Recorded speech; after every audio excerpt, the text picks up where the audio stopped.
హరి ఓం హరి ఓం. శ్రీ విఘ్నేశ్వరాయ నమః. అందరికీ నమస్కారం. ఈరోజు వినాయకుని స్వరూపం మనిషికి ఏ జీవన సూత్రాలను నేర్పుతుందో తెలుసుకుందాం.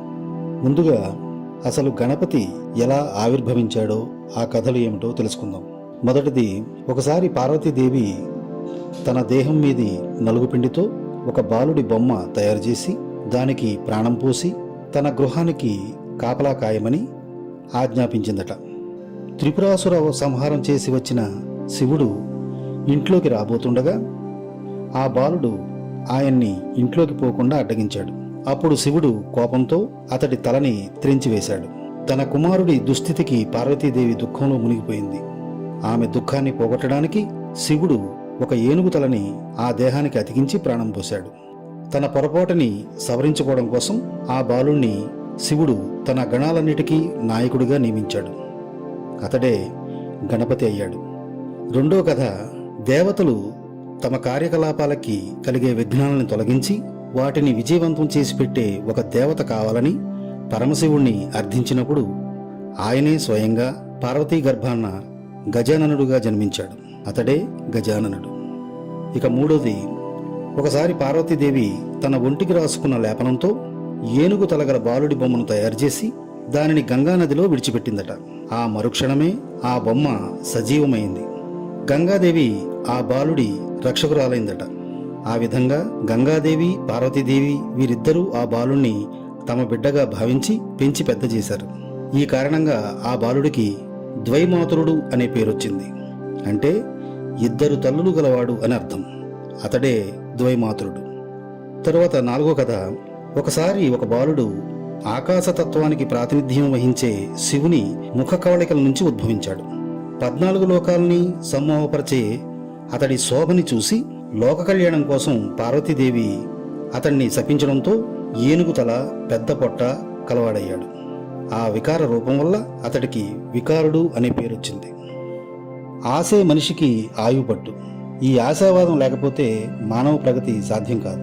తాము చేపట్టిన పని నిర్విఘ్నంగా కొనసాగాలని, సత్ఫలితాలని పొందాలని ఆశించడం మానవ నైజం. ఆటంకాలని అధిగమించడానికి మానవ ప్రయత్నంతో పాటు దైవానుగ్రహం కూడా అవసరం. అందుకే మనం ఏ పని ప్రారంభించినా విఘ్నాల్ని తొలగించాల్సిందిగా వక్రతుండ మహాకాయ, కోటి సూర్య సమప్రభ, నిర్విఘ్నం కురుమే దేవా, సర్వకార్యేషు సర్వదా అంటూ మొట్టమొదటగా పూజలు చేసి వేడుకునేది విఘ్నాయకుడైన వినాయకుణ్ణే. అటువంటి విఘ్నేశ్వరుని రూపాన్ని దర్శించగానే మనందరినీ ఆశ్చర్యపరిచే విషయం ఒకటుంది. పెద్ద పొట్టతో ఏనుగు తలతో ఉన్న ఆయన భారీ దేహాన్ని మోసే ఆయన వాహనం అతి చిన్నదైన ఎలుక. ఏనుగుని ఎలుక మోయగలదా? ఒకవేళ విఘ్నేశ్వరుడు తన వాహనమైన ఎలుక్కి తనను మోసే శక్తిని ఇచ్చినా నిదానంగానే తీసుకువెళుతుంది. మనిషి అవి కావాలి ఇవి కావాలి అనుకుంటూ కోరికల వెంట పరుగులు పెడుతూ ఉంటాడు. నిదానమే ప్రధానం అనే జీవన సూత్రాన్ని మనిషికి నేర్పడానికే మూషిక వాహనాన్ని విఘ్నేశ్వరుడు ఏర్పాటు చేసుకున్నాడు. ఉరుకులు పరుగులతో సాగే ఈ జీవనయాత్ర ఆనందమయం కావడానికి వినాయకుడు నర్మగర్భంగా 3 జీవన సూత్రాలను అందిస్తున్నాడు. అందులో మొదటిది పరిశీలనా శక్తి, రెండోది విచక్షణా జ్ఞానం, మూడోది నిశ్చల మనస్సు. ఈ 3 జీవన సూత్రాలని మనం ఆచరణాత్మకం చేయాలి. మొదటిది పరిశీలనా శక్తి గురించి చూద్దాం. ఇసుకలో పడిన చిన్న గుండు సూదిని కూడా ఏనుగు చూడగలుగుతుంది. వినాయకుని కళ్ళు సూక్ష్మ దృష్టికి, నిశిత పరిశీలనా శక్తికి ప్రతీకలు. జీవితంలో ఉన్నత స్థితికి చేరడానికి మనిషికి కావలసిన లక్షణాల్లో పరిశీలనా శక్తి ఒకటి. నిత్యం మన ముందు జరుగుతున్న ఎన్నో సంఘటనల్ని, చూస్తున్న ఎన్నో వస్తువుల్ని, వింటున్న ఎన్నో విషయాల్ని మనం సరిగా గమనించం. అందుకు కారణం మనలోని పరిశీలనా శక్తి లోపమే. తమ పక్కింట్లో ఎవరున్నారో గుర్తించలేనంత యాంత్రిక జీవనం గడుపుతున్నవారు మరికొందరు. ఈ పరుగుల ప్రపంచంలో కొంచెం నిదానంగా గమనించి జీవించే తత్వాన్ని అలవర్చుకోవడం ఎంతైనా అవసరం. నిత్య జీవితంలో మన ముందు జరుగుతున్న విషయాల్ని పరిశీలించే శక్తి లేకపోతే మనకు ఎదురయ్యేవి సమస్యలు మాత్రమే. కాబట్టి మన జీవితం సాఫీగా సాగడానికి పరిశీలనా శక్తి ఎంతైనా అవసరమని గ్రహించాలి. ఇక రెండోది విచక్షణా జ్ఞానం గురించి తెలుసుకుందాం. వినాయకుని చెవులు చాలా పెద్దవి. చీమ చిటుక్కుమన్నా వినగలిగే శక్తి వాటికి ఉంది. బియ్యంలోని రాళ్లను వేరు చేయడానికి చేటను ఉపయోగిస్తాం. చేటను పోలే వినాయకుని చెవులు మంచి చెడులను వేరు చేసే శక్తి గలవి అనడానికి సంకేతం. మనం తరచూ వేర్వేరు మనస్తత్వాలు గల మనుషులతో పనిచేయాల్సి ఉంటుంది. అందరూ చెప్పినవి ఓర్పుతో విని అందులోని మంచిని మాత్రమే స్వీకరించి చెడును విస్మరించగలిగే విచక్షణా జ్ఞానాన్ని అలవర్చుకోవాలి. అలా కాకపోతే దుష్ప్రవర్తనకు లోనై పతనమయ్యే ప్రమాదం ఉంది. శకుని మాటలు విని దుర్యోధనుడు, దుర్యోధనుడి మాటలు విని కర్ణుడు విచక్షణా జ్ఞానాన్ని కోల్పోయి ఎంత విధ్వంసాన్ని సృష్టించారో భారత సంగ్రామం చెప్పకనే చెబుతోంది. సమాజంలో రోజురోజుకు అవినీతి, అన్యాయాలు, అశాంతి పెరిగిపోతున్నాయని ఆందోళన చెందడం కన్నా దైవం మనకిచ్చిన బుద్ధిని ఉపయోగించుకుని చెడును త్రుంచి మంచిని పెంచుకునే ప్రయత్నం చేయాలి. ఇక మూడోది నిశ్చల మనస్సు. వినాయకుని వాహనం మూషికం. అది మానవుని మనస్సుకి సంకేతం. చంచలత్వం ఉన్న చుంచులుక పంటల్ని, విలువైన వస్తువుల్ని నాశనం చేస్తుంటుంది.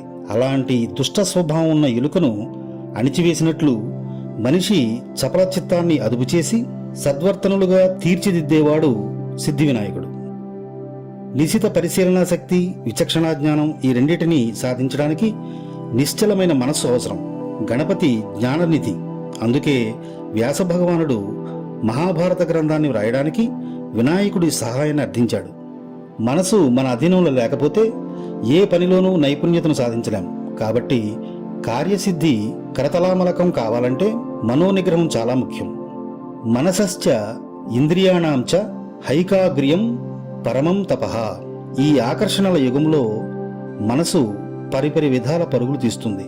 విషయ వస్తువుల వైపు పరుగులు తీసే మనసును అదుపులో పెట్టుకుని ధ్యేయ వస్తువుపై ఏకాగ్రం చేయడానికి ప్రయత్నించడమే అసలైన తపస్సు. కాబట్టి పరుగులు తీసే ఈ మనసుకు నిదానమే ప్రధానం అనే పాఠాన్ని నేర్పిద్దాం. మన జీవనయానం విజయవంతంగా, ప్రశాంతంగా సాగేందుకు వీలుగా మనం పరిశీలనా శక్తిని, విచక్షణా జ్ఞానాన్ని, నిశ్చల మనస్సును అలవర్చుకునేందుకు ప్రయత్నిద్దాం. అందుకు వినాయకుణ్ణి ప్రార్థిద్దాం. అటువంటి వినాయక పూజతో విజేతలైన వారు ఎవరంటే, వనవాసం పూర్తయ్యాక పాండవులు వినాయక వ్రతం చేసి యుద్ధానికి వెళ్లారు.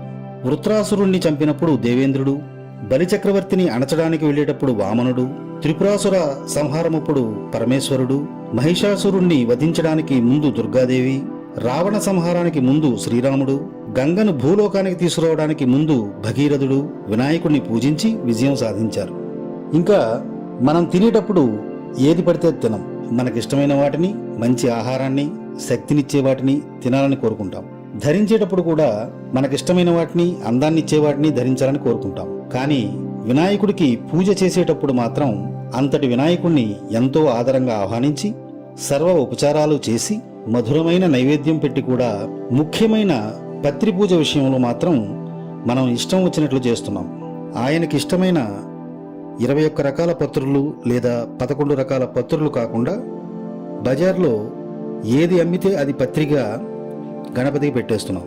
ఆ 21 రకాల పత్రులు ఏమిటంటే, 1 మాచీపత్రం అంటే మాచుపత్రి, 2 బృహతీపత్రం అంటే వాకుడాకు, 3 బిల్వపత్రం అంటే మారేడు, 4 దూర్వాయుగ్మం అంటే గరిక చిగుళ్ళు, 5 దత్తూరపత్రం అంటే ఉమ్మెత్త, 6 బదరీపత్రం అంటే రేగుపత్రం, 7 అపామార్గపత్రం అంటే ఉత్తరేణి, 8 తులసీపత్రం అంటే తులసి, 9 చూతపత్రం అంటే మామిడి, 10 కరవేరపత్రం అంటే కరివేరు లేదా గన్నేరు, 11 విష్ణుక్రాంత పత్రం అంటే విష్ణుక్రాంత ఆకు, 12 దాడిమి పత్రం అంటే దానిమ్మ, 13 దేవదారు పత్రం అంటే దేవదారు, 14 మరువక పత్రం అంటే మరువం, 15 సింధువార పత్రం అంటే వావిలి, 16 జాజీ పత్రం అంటే సన్నజాజి లేదా విరజాజి, 17 గండకీ పత్రం అంటే